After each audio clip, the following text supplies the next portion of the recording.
Doctor. How Good. you doing today? I know it's good morning where you are in. You are in Texas, Yes, yes, yes, Houston, yes, Texas. Okay, yes. I'm reaching you from London this afternoon. Wow. Okay. Um, I think let's shoot straight, and I Yes, have a couple of questions here for you. So thank you. I'm sure. I hope we will have enough time to cover them, while hopefully Mr. Maduka will be able to join us. On all your social media platforms, the current topic, I mean, you are very, very huge on social media. The topic is the acquisition of a $1.6 million office complex in Houston. Yeah. Why invest such a whooping sum of money on an office complex? What does it do for you? Very good question. And by the way, thank you for having me on your platform. It's good to be here. This is the first time we're doing this actually. So, in many, many years we've known each other. So it's good to be here. Thank you. For us, is our expansion into the US is very huge. It's not a small. Thank God you were also around in January. Is a very huge expansion. Our drive is in the next 24 months. We're investing $200 million into the Texas market in terms of real estate, and it's important to also give people confidence because we've gotten feedback where people say, I hope it's not a case of they just run back to Nigeria. These people are known in Nigeria or Dubai, right? This so-called Ukraine thing, are you sure they're really going to be on ground? So we needed to show that it's not just a come go thing. We're fully on ground. We own our office space here. I just also bought a multi-million dollar property of my own here as well, where I live now. So it's the major confidence building structure. And the office even has a large expanse of land that we intend to build a larger office space that we rent out. Also, we're not occupying the entire place. We're inheriting a tenant.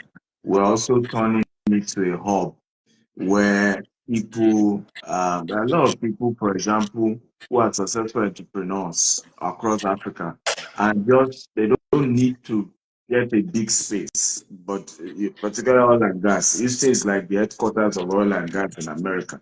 There are a lot of oil and gas companies based in Nigeria that need where they can receive letters for them, receive information for them in Houston. So we're turning it to a hub where other people can also use it as their office address, and we're also able to make money from that. So it's not only just GTech that will be using the office space. Okay. Some people are asking that is it that you've abandoned us finally in Nigeria and Africa?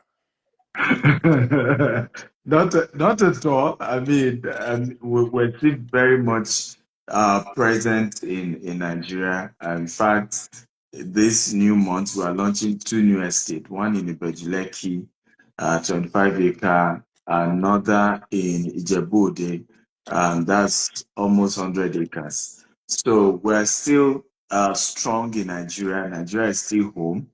But as you know, diversification is very important. And I know you can relate to that. I mean, Ovation started in London. Ovation is still all over the world. So for us, it's a digital world, it's a global world. If you decide to just put your eggs in one economy, if anything shakes that economy, it messes you up totally. And with the decline in the strength of the naira, it's good if you are going to be a transgenerational company like we are trying to be. You have to be able to have sources of income from other economies. I mean, when we moved to Dubai 4 years ago now, it was similar as well. People thought we are going to stay in Dubai forever. No, it's just an expansion. And so here again, we're here in the US. Who knows? Australia, Dr. Cosmos prayed yesterday, and I heard him mention Australia, mention other countries. So who knows where next we're expanding to? But don't you think investing in Africa, other parts of Africa, if you look at the United Bank for Africa, you look at the Dangote Group, you look at Globalcom, you look at, they've all invested at different times in Africa. So why America first and not Africa first?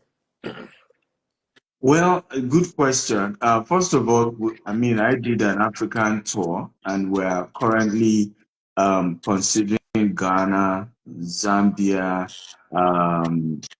Tanzania, and Zimbabwe. However, we're also taking it gradual because I believe you were one of those I consulted with our African expansion, and you gave your counsel as well. So we're definitely expanding across Africa. Just that it's a gradual move. It's not something you should rush because let's be honest, Africa is very, very volatile for business. Anything can happen and shake you.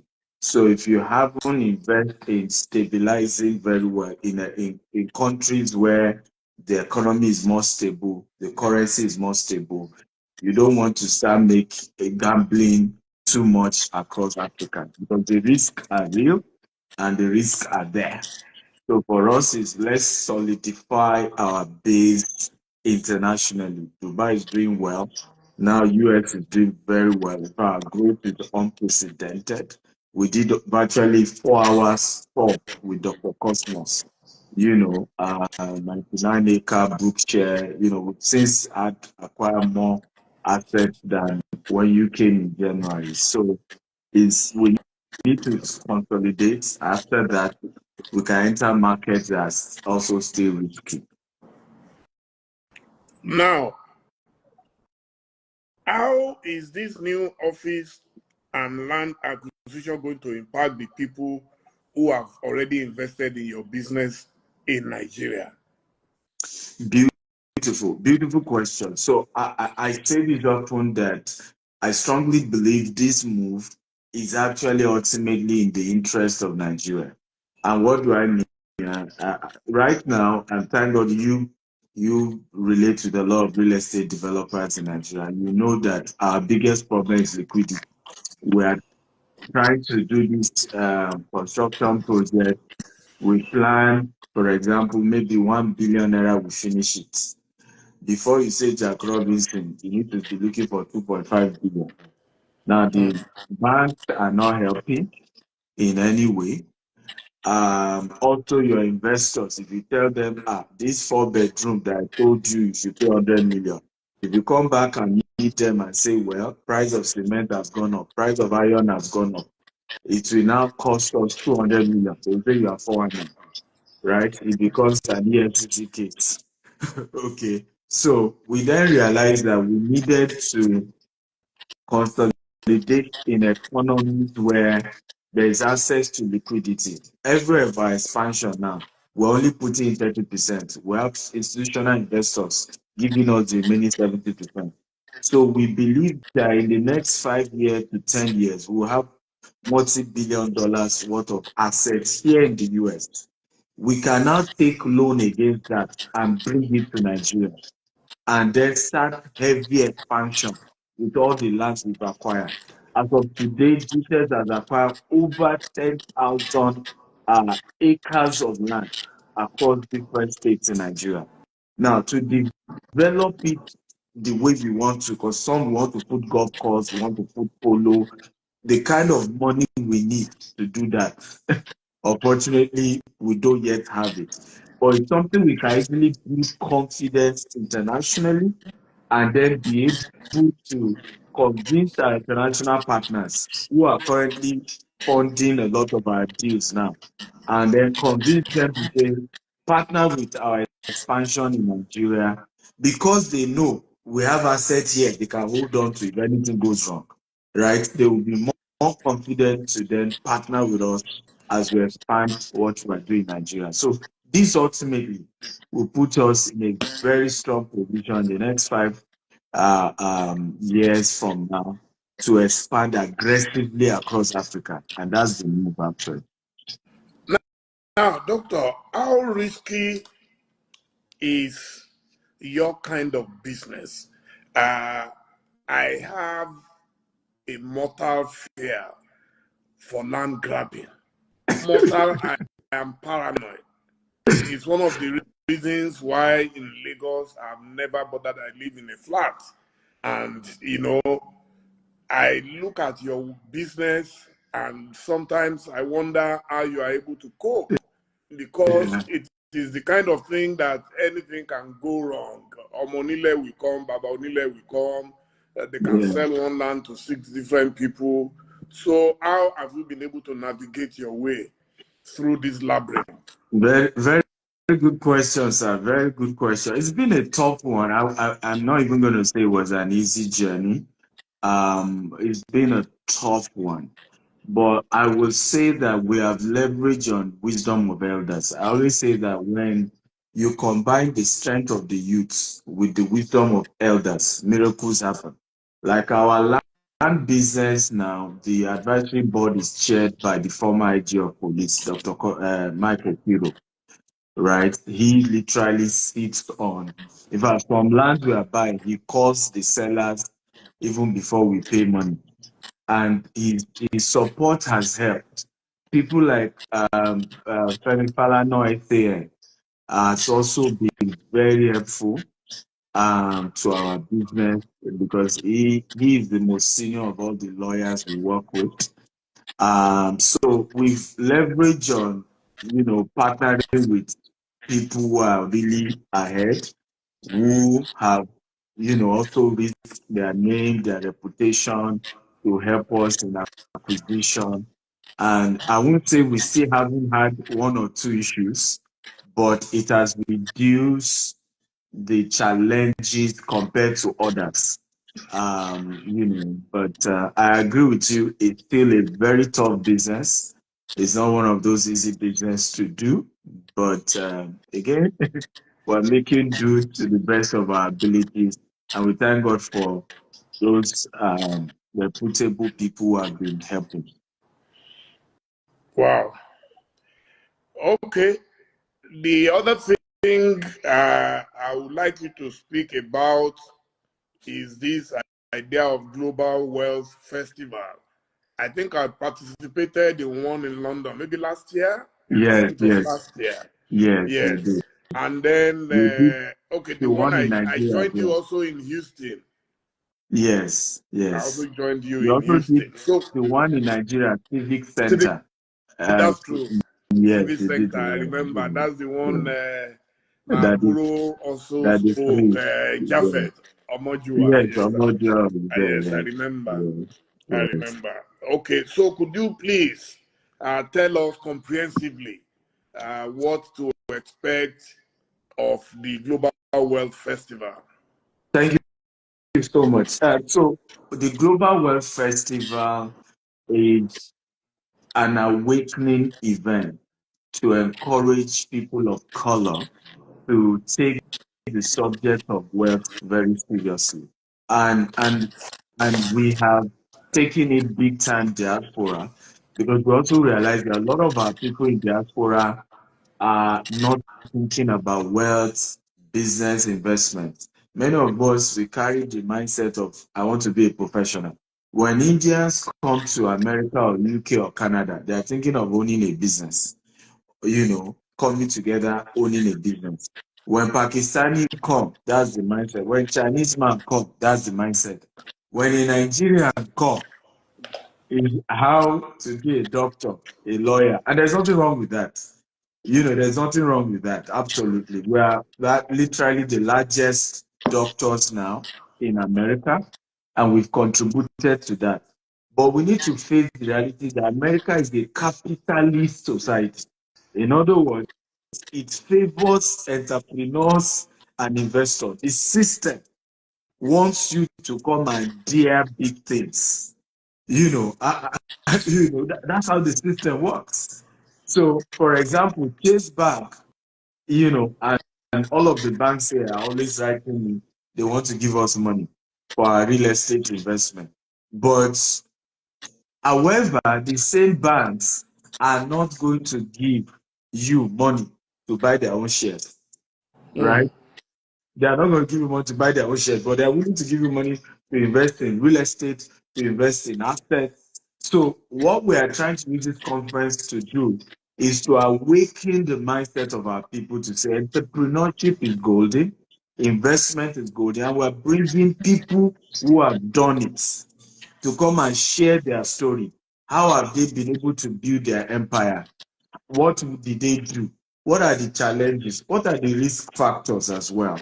Right? How do you build wealth? And we're looking at three layers of wealth creation: high risk, investment opportunities; mid risk investment opportunity; low risk investment opportunities. How do you get into them? And what are the processes? Because I believe so much, sir, that the revolution taking place globally with our Afrobeat music, the revolution taking place globally with our movies, the next place it needs to take place is with our businesses. That the world will soon start seeing African founded businesses take over the world.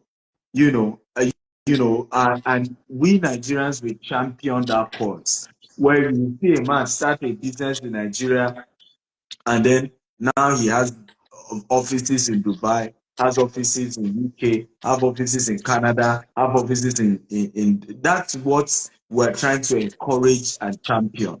Because I've always said it, you cannot end racism until you end poverty among people of color.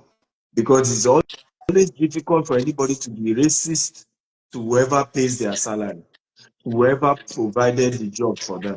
So it's a movement. It's a movement to encourage our people into entrepreneurship, into investments, and we work so hard to bring people who have results. So it's not stories, it's not aspire to aspire. It's people who have done it, because you can't give what you don't have, to come and share how they've been able to do Okay, fantastic.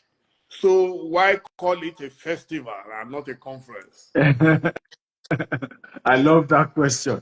I mean, we call it a festival because it's a celebration of who we are and what we are. A lot of time we've been demonized. When you say I'm from Nigeria, I'm from Africa, there's a red flag. Maybe you're a Yahoo Yahoo. Maybe you come from, but that's not who we are. And thank God you are an elder. We Even the so-called corruption, stealing, it was foreign to African culture. We learned it from from our colonial masters. We by our heritage, and I know you can speak more to that. Even me, I met a little of it. You are selling yam, you put the yam on the road, you write the amount there and put a paper to cover it. The buyer, I met this in Medjugorje. The buyer will put the amount, use the paper to cover it. You come back, you carry your money. That is the African culture.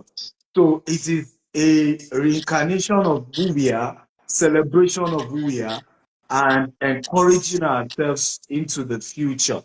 And that's why it's a festival. There's a lot of food, eating involved. There's a lot of excitement. There's a lot of networking with our people. So it's not just conference alone. There's so much excitement around it, and we've made sure we're bringing some of the finest. Teddy Babyface and Maggie will be anchoring it.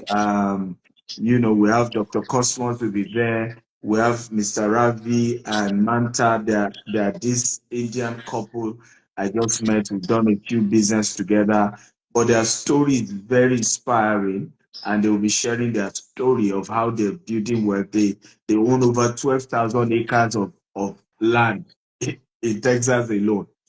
I mean, they will so inspire our people. We have several other speakers who are coming to speak on different aspects of wealth creation. It's really, really, I mean, you've been there, so you know how impactful it usually is. Fantastic. Um, there must be certain challenges you want to address during this festival. Could you give me a breakdown of some of these challenges? Well, one of it is, first of all, is working on our mindset as a people. Because one of the things I notice when it comes to the subject of money or wealth, we are scared of it. I don't know why. I, Mm, mm. I mean, I understand absolutely, and that's why I'm happy that I started young. You know, one of the blessing of youthfulness is that, and that's why I do a lot of conference and encourage young people. Your early years are the years to take risk. You know, by the time you get to a certain age, you now start slowing down. And maybe if you have children or you have younger employees, you push them to the risk taking. But for me, one of the blessings, I started business at the age of 18, you know, and I kept at it, kept at it, kept at it. Of course, I failed until I started winning. So I think the blessing of starting early, you know, is one thing that has helped. And that's part of what we're going to be addressing at the conference. You know, start early, you know, take risk. Failure is not the opposite of success. Failure is on the pathway to success. Failure is actually one of the signs that you're about to succeed. You know, because as you fail, you pick one or two lessons, you keep moving on. As long as you're consistent at it, you will eventually break through. And for us, that those are the core value that we're trying to help our people begin to pick up. Take risk, you know, go into entrepreneurship, invest a little bit. Yes, you will lose some money. I have lost so much money. Even in this Texas journey of expansion, I was telling somebody last night, I think if I am to count, at least I've lost $200,000 due to one issue or the other, even in the US, right? But the benefit is that if you don't stop and you keep getting mentorship professionals to work with you, what you will realize that your winning will overshadow your failure. So they will cancel each other out. You know, the things you are succeeding at will cancel out the few failures you're encountering. Yes, at the beginning, there will be more failures than successes, but at some point, there will now be more successes than failure. But ultimately, our people need to get used to risk taking. We need to begin to teach it if we want to encourage entrepreneurship spirit. Risk failure is normal. Taking risk is the only way to build wealth as an entrepreneur or to build wealth as an investor. For our young people, we have to preach that over and over again. And those in diaspora as well, because many of us are in countries, like I said, that are capitalists. The system only favors those who choose to be entrepreneurs. You know, I look at, I open account in the US. The first question they're asking me, how much loan do you want? You know, because the business. If it's as an individual, they will be telling me I need to qualify. They will give me a lot of rules before that. But as a business, they are open to say, hey, take money, go take risk. You know, you know how many times Elon Musk has been bailed out by America as a government because they felt, it's too big to fail. You know, he's a genius. We need to keep supporting his ideas. His ideas supports America. And we hope Africa will one day be like that, where even at the government level, there are cushioning effects to support entrepreneurs, to support startups, you know, so that because they expect you to fail here. Do you know in here in America, for example, if you have too much headache with your business, you can go to the court and say, I'm declaring bankruptcy. Anybody you owe can never come after you once you do that, because they separate the business from you, the person. And once you say, well, I tried the business, but it failed, or I have challenges, they let you go. So the system encourages risk taking. Okay. Now I want us to spend a few seconds on the issue of credit system. What has been your experience in Nigeria?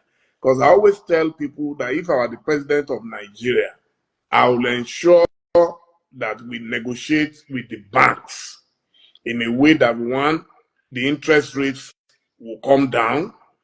We will have, for us to be able to rebuild our middle class, we will have to cut down on taxation and also the credit system. Imagine at my age, I'm a 64-year-old man. I can't just walk straight into a bank today and say, give me 2 million naira overdraft, just 2 million naira, which is less than 1,000 pounds. Whereas my bank in England or in America will be begging me, they can start at 3,000 pounds, which goes to almost how much in naira? Almost 10 million. Yeah. And that's an overdraft, not even a loan. Yes. Aha. Yes. If you have a proper collateral, you can get any loan you want because Anything. they know that you cannot remove your property. I'm sitting here now, there's no way I can carry this house to Nigeria. So So why can't Nigerian banks also take such risk? And it's not even a risk because for as long as the property is worth what you are asking for, or even much higher than that, then they should be able to give you a loan. Then with that, you can do a lot of startups, you can do a lot of things. But today, everything is cash and carry. If you have a job, even in Ghana, nearby Ghana, if you have a good job and your company can write that yes, your job is guaranteed, it's a permanent job, you can take a car loan, you can take out mortgages and things like that. But Nigeria, I don't know when we're going to get to that level. Maybe you'll be able to address that for yes, us. sir. I mean, I've many media houses I go grant interview have asked those same question, and I've argued that is until we solve that problem, we cannot unlock the wealth in Nigeria. We can't. We have to understand that, for example, why must I need 100% of the money to buy a house in Nigeria? Why?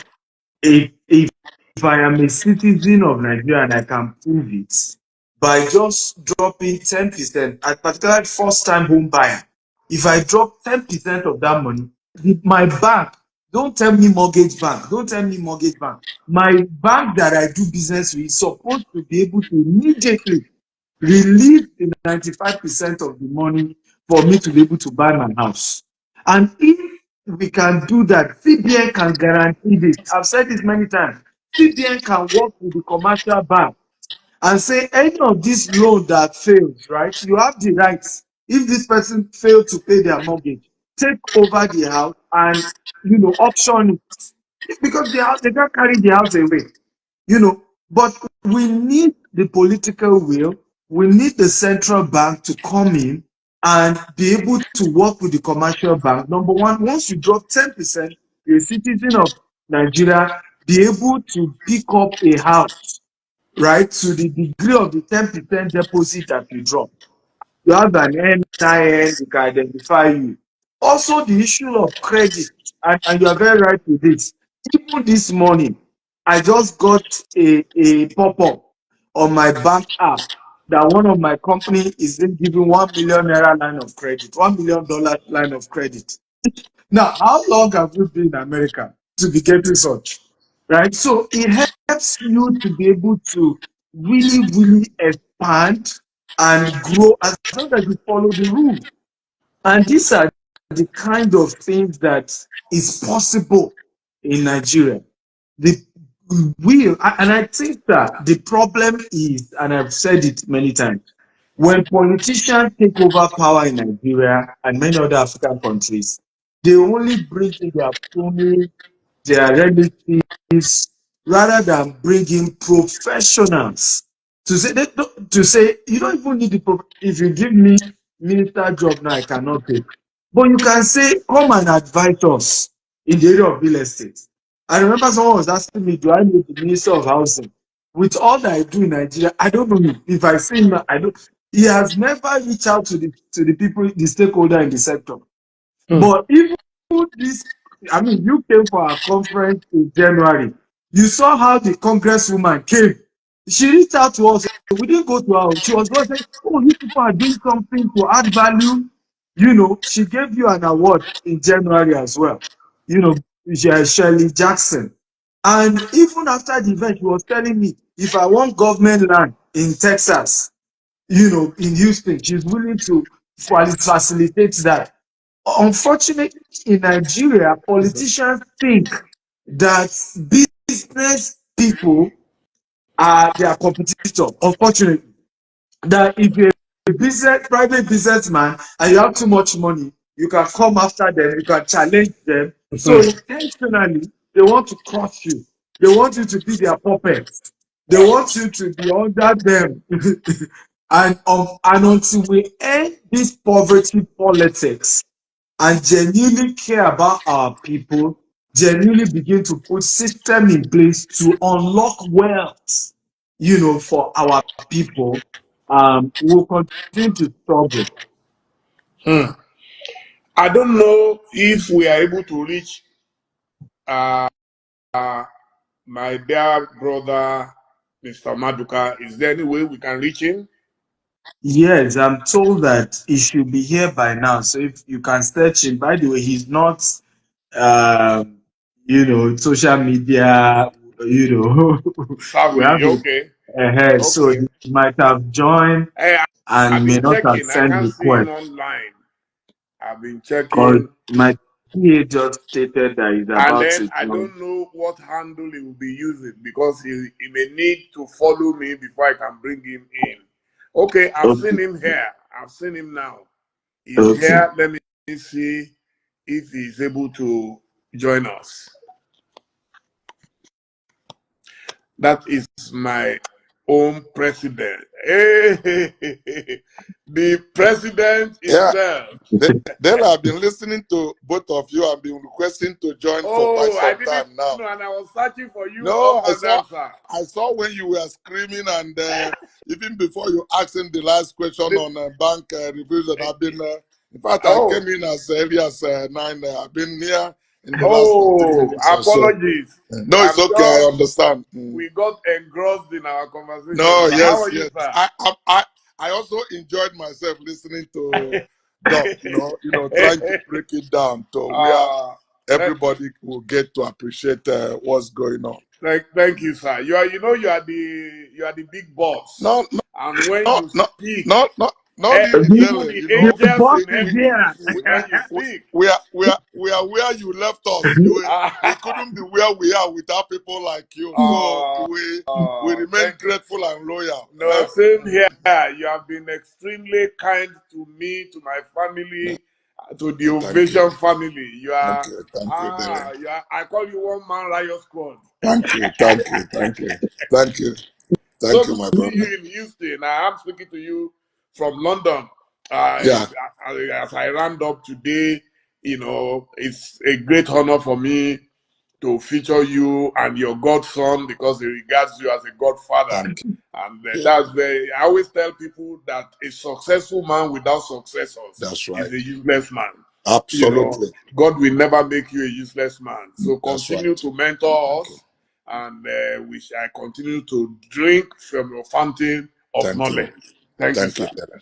Thank you. Okay, can you, for the sake of our international audience, and you are reaching me now simultaneously on Facebook, on Instagram, and on Twitter Yeah. Spaces. Is it Okay. at my age? I'm struggling with social media to make sure I maximize. Yeah. So, could you reintroduce yourself to us, in a nutshell, how you got into business, the challenges? Let's Okay. just capture it as much as we can. I know Okay. that you'll be speaking more at the Global Wealth Festival, but let's give some snippets of your life. Dele, thank you so much for living an empathic life. Since I've known you, you have always been willing to give out to see how you can impart life, because there are few people who understand truly what life is all about. That is not about the duration, but about the impartation. And recently, I have joined you. You know, I've been greatly inspired by you and Stephen Akintayo to use the rest of my life as a fertilizer to impart the upcoming generation. Because you said you are 64, 16 more years, you are 80. So what do we live here anymore but to see if we can catch a young man that is in his 25 or 20, 22, 28 to get it right, because you met yourself when you are young. 86% of successful people became between the age of 15 and 28. Statistics prove that.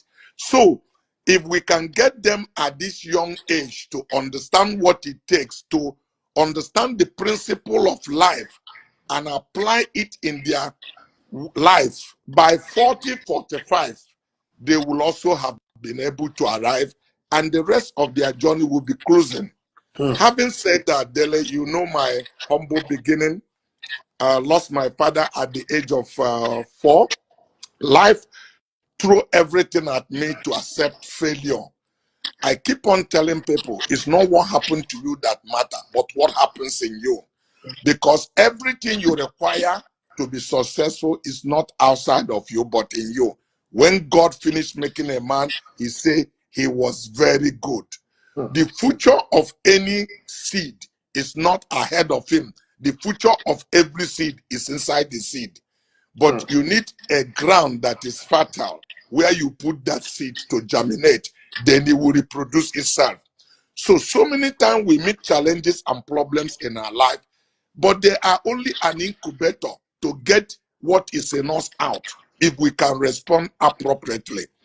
That hardship and difficulties prepared me for who I later became in life, because by the age of 7, 8, tender age, I've started making decisions for myself.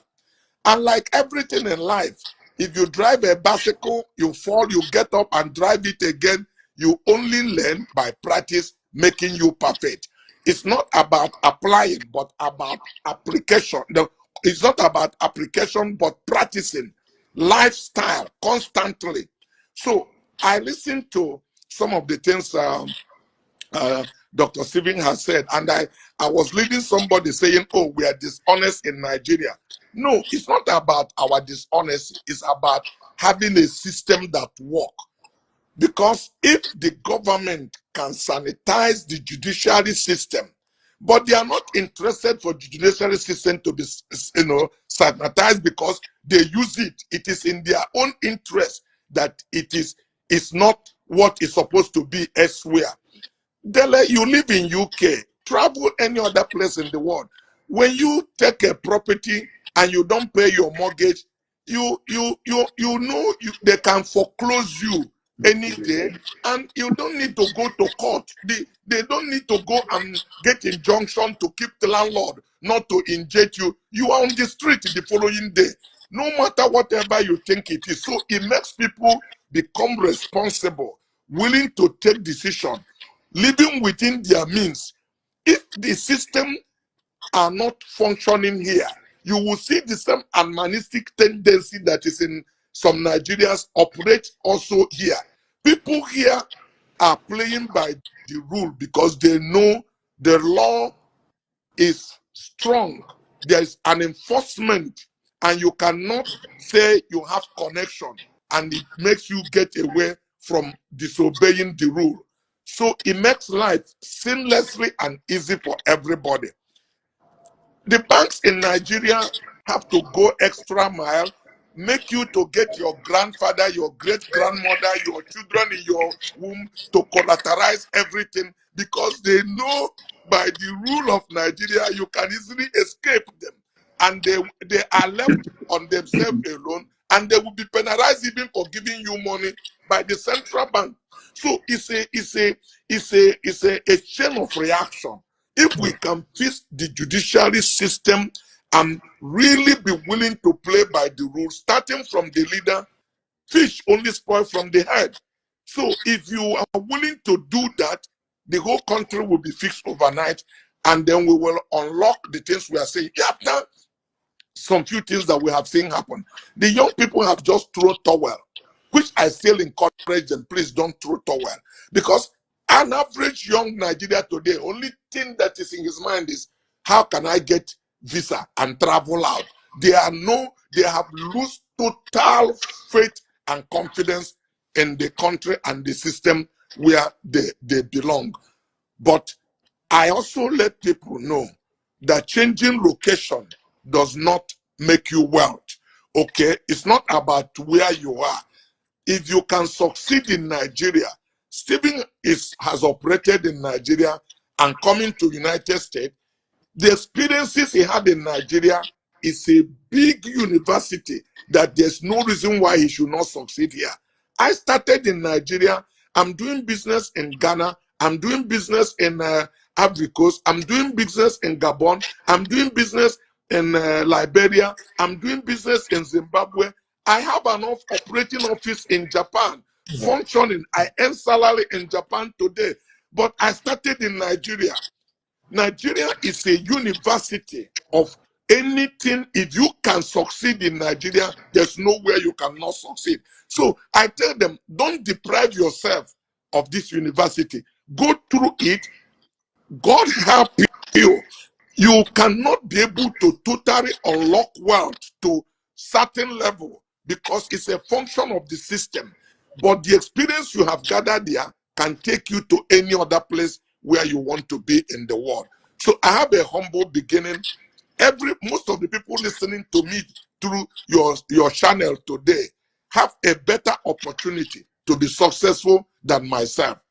I didn't have education, not because I'm not intelligent, but because I lost my dad and nobody was to pay for my school fees. So by the age of 9, I'm already on the street, hustling, working for my mother. From working for my mother, I went to do apprenticeship for my uncle, where I was taught the rudiment of running business. I worked for 5.5 years without earning salary. My uncle fed me and clothed me. But the problem we have with our young people is that we're so much in a hurry today that nobody wants to pay his dues. Nobody wants to be mentored. Nobody wants to follow the system and processes. Nobody wants to go through apprenticeship to be taught what needs to be done. Because we have gone to university, we believe university has given us all the knowledge, but the real true school of life, many of us are not willing to go through it to be able to learn what will help us to unlock the world and prepare us for greater future. So many young people cannot defer their gratification. They want it instant now. Today, if they come to work for you, they just see the cover of a page before they haven't seen even the introductory part. They believe they got it all. They jump out to compete you. It doesn't happen like that. You must learn to be mentored. You must learn to be, go through some level of apprenticeship in life, because those schools for me is knowledge. The knowledge you have for what you want to do is more important than the cash or capital you have. In business terminology, we usually say a learn in a hard way. Learning in hard way is that your school fees is too expensive. Things you needed to have known by apprenticeship, you take a capital, you blow that capital because you have not managed it well, because you have not learned the secret in the enterprise that you are going into. So that mentorship is a big equation in success in life. We Igbo people have apprenticeship system where you have to work for somebody for 5 or 6 years, depending on what is agreed. Nobody pay you salary for that number of years. It's like your salary is being saved for you. By the time you graduate after 6 years, your boss will pay for your stuff for 2 years, give you capital and merchandise for you to start your own business. There's no better way of setting people up but through this system. But there are not many young people who are willing to go through this apprenticeship system. He wants immediate salary of 150,000 naira because he wants to buy the next famous phone. He wants to go to a movie. And therefore, you are not preparing for future. Life is about sowing and reaping. If you sow a seed, then you will be looking for harvest. If you have never planted anything, why are you looking for harvest? If you enter in somebody's farm to harvest, you will be caught as a thief because you did not plant the seed that you want to harvest. So life is about teaching our children to learn there's going to be a planting season for there to be a harvest season. If you never plant at all, forget about harvest because you will be hungry during the harvest season. So I went through this system. In 1976, my uncle counted 200 naira and gave me, which is some money. 200 naira of 1976 is like 400 United States dollar. Naira was equal to pounds. 1 naira is $1.88. But still it's a small money because he didn't pay for store. But I have a mindset to succeed. I looked at my uncle and I told him, I work for you hard. Why do you give me 200 naira? What do I do with it? He said, whatever you want to do, do. And that's why I keep on saying, what happened to you is not important, but what happened in you. Because I have the mindset to succeed. My excitement is that I am no more under anybody's tutorage from today. My destiny is in my hand. I will do with my life what I want to do. My uncle was confused. Why am I excited? My excitement is that today I'm going to begin to apply everything that I've learned. And while I was working for him, I did the research, not in informal way they do the university, but I did research in informal way. I was able to know what is in Mercedes that fit in Volkswagen. I was able to know what is in Volkswagen that can work in Peugeot. Those are social capital. Those are knowledge that you have acquired, that if you harness, you can turn them into cash. I was able to know, like the young man wrote here while Stephen was talking. I saw a young man siding here. We are very dishonest. I knew that character and integrity is one of the most scarce commodity in Nigeria, and that if you want to make profit in life, you need to look for scarce commodity, things that are not available, so you can place your price on it.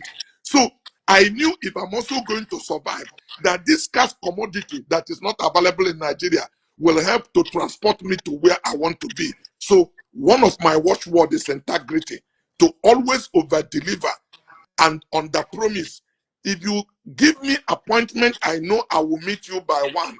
I'll tell you, Dylan, can we see by 2:30 or 3? I will factor in traffic. I will factor in everything. By 12:58, I will knock at your door. And if you do that in a constant basis, like I said, not apply, but practice, lifestyle, not a life, but lifestyle. Next time you deal without me telling another person, will say, if Dr. Madeka give you appointment for 11, please be there for 11, because he will be there. And I used this. It went out. The bankers knew about it. My business colleagues knew about it. Like I said, I went through University of Life. I learned this from Japanese. Church didn't taught me this, because many church don't keep their time. But Japanese keep time, and they are not religious people. If they make appointment with you, they are there several minutes before the time at that Caprica time. So I harness all of these good things I've said and put it into practice. And today, by the grace of God, we are working with first-class institutions of the world. BMW signed me on, Jaguar Land Rover signed me on, Rolls-Royce signed us on. We manage Renault. We work with Ford Motor Company. Today we assemble Ford. We assemble Renault in Nigeria. We also assemble Geely, a Chinese brand that we have taken. We've gone into value chain agriculture, 3,000 hectares of land where we plant rice, harvest rice, mill rice, and sell rice.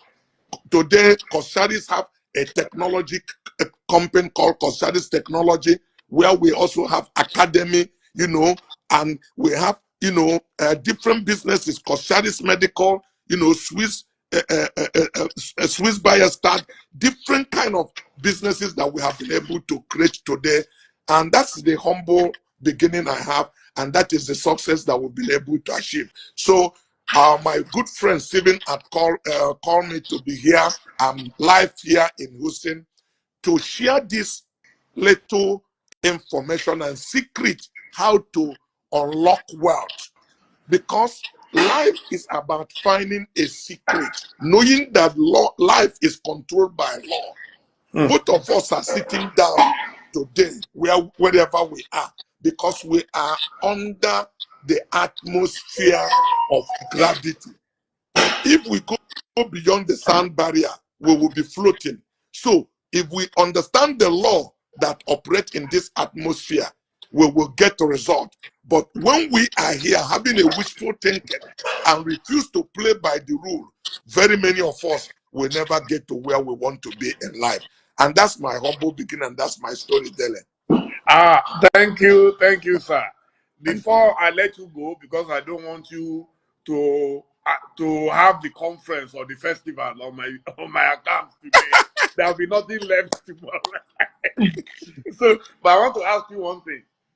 You've made too much money, and you are making much more. You are not tired of making money. How do you enjoy it? Because I see you preaching on the street. Yeah. So how do you enjoy this?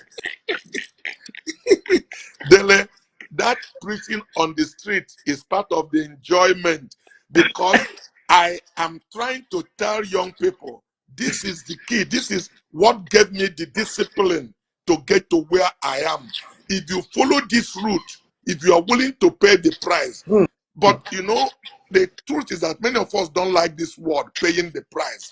But the truth is that, Dele, if you are jumping up, you are paying a price. If you are running, you are paying a price. But if you sit one place, you do not know, you are paying a greater price than those people jumping and running. The worst thing any man or woman can do to himself is to do nothing. Wow. No, I'm reading the comments, and people are enjoying you on Instagram, Facebook, Twitter Spaces. And I want to assure you that very soon you will get an invitation to come and preach at the Daily Momodu Leadership Center in Ibadan. The pressure is mine, Dele. Thank you, sir. Anytime. Any day, anytime. No, I feel like I shouldn't let you go at all today, but I know Dr. Stephen will fight. I will be grateful to teach the young people not to get to the door and start speaking in tongue. When you get to the door and start speaking in tongue, it's evidence you didn't have the correct key. If you have the key, you will put it and that door will submit to you and you will pass. And there are keys to life that you need to learn to open the door to the good success, because everything is written, but it's like coded. If you find the right key, that door will submit to you. Wow. If you have faith, you will move mountains. Yes, sir. Oh, fantastic. Thank you, sir. Thank you, Dele. And may you live long. Amen. We need your wisdom for a very long time to come. Thank you, sir. Thank you, sir. Have a beautiful day in Houston. Doctor, bye-bye. Always a pleasure. We thank God Almighty. Thank you, sir. Thank you so much.